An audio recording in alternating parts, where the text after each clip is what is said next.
Aquí reino el catastrofismo.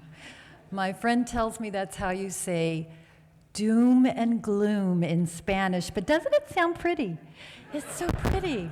We began this conference being slapped by Kim Anderson with the hand of doom as we saw her paint by numbers map switch from that pretty pale blue to the ugly blood red, showing that you can lead a man to Congress, but you can't make him think. So we heard the gloom of predictions from our growing number of frenemies, and Eric is right. I hate it when Eric is right. Don't you hate that? But we do need to, with Montana subtlety and nuance, fight what doesn't make sense. But we still have to leave that door open to folks that we disagree with this and this and this and this, but we agree with this and this. And can we work something out there? We have more in common with some of those groups than we know, because we don't know enough about them, and they don't know enough about us. Becky scared the little panties off of us. Dennis told us that this could be our finest hour. And Barbie told me, and I always do what Barbie tells me, that my job now as your closing speaker is to wrap this up with hope and to tell you what you can do to take home and do. And she said, spur us to positive actions with some concrete steps. And I'm looking for the memo, and I'm going, and that would be, and I just thought, I don't have a success in the box for you to take home that will fit in the overhead above your seat. I always think if someone tells you, here's the 3 simple things that you need to do to solve your problem, that they're selling you something. Usually the 3 simple things that you need to do. Pero esta es la verdad. This is the truth. There is no formula. There never was a formula. Even when we were being wildly successful, it wasn't because of a formula. But there is hope. I have hope in the surprising partnerships that we are seeing. I found a little piece of hope in Albuquerque because I was asked to be a guest speaker at the Hispanic Bar Association's national conference. I worked my way through college as a legal secretary. I typed 90 words a minute, and I can schlep coffee like nobody's business. And I never thought I would be giving a speech to these lawyers. But I met their president at the Hispanic Business Magazine's gala, and we started talking. And the more we talked, the more she said, we've never done a session on education.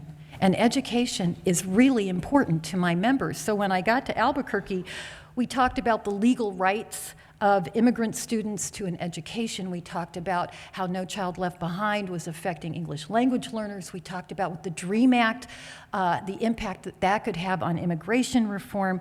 They didn't know that we were working on all those issues, and they were proud that we were.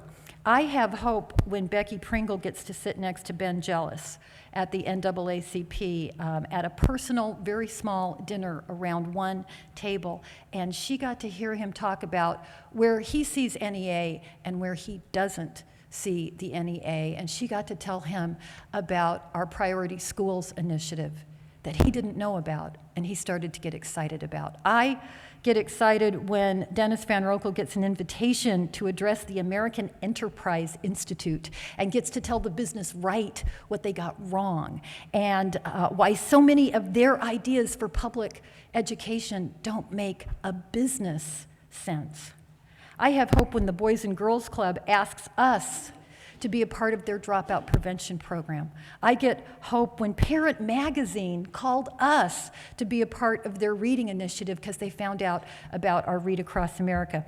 I was a state president in Utah when I was asked to sit on the NCCJ, an anti-bias organization. You have one in every state.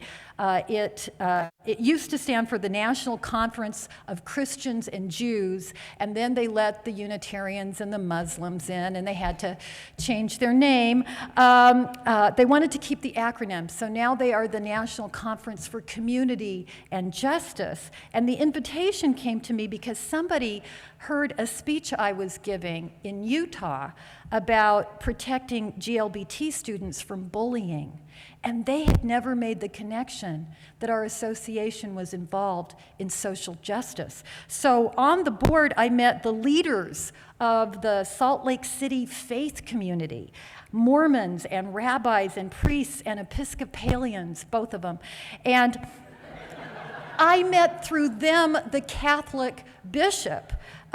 We were not going to agree on vouchers, but he was really interested in what we were doing with English language learners. There was a growing Hispanic Catholic population from Central and South America and Mexico. And he wanted to know if we could work together on health care for poor kids. The next year, the Eagle Forum and the homeschoolers and a few churches that had parochial schools asked that bishop to sign a letter in support of a voucher bill. There's one every year that comes up in Utah. They wanted to send this letter from the faith community to legislators, and he refused. Not because he was against vouchers. He was still going to send a letter about vouchers, but he was against the letter that they asked him to sign. The letter was all about how we needed vouchers because public schools were immoral and dangerous places, and vouchers would allow innocent children to escape to schools that taught values. And the bishop said he was offended by that letter, that he did support vouchers for various reasons, but not because he was opposed to public schools. He was a strong supporter of public schools. He did not sign the letter. And here's the thing. I almost didn't accept that invitation to sit on another board. I was a state president. I was very, very busy. Of course, union work in a liberal state like Utah is always a cakewalk, and so I had a lot of time on my hands, and so I thought it would be just a nice thing to do.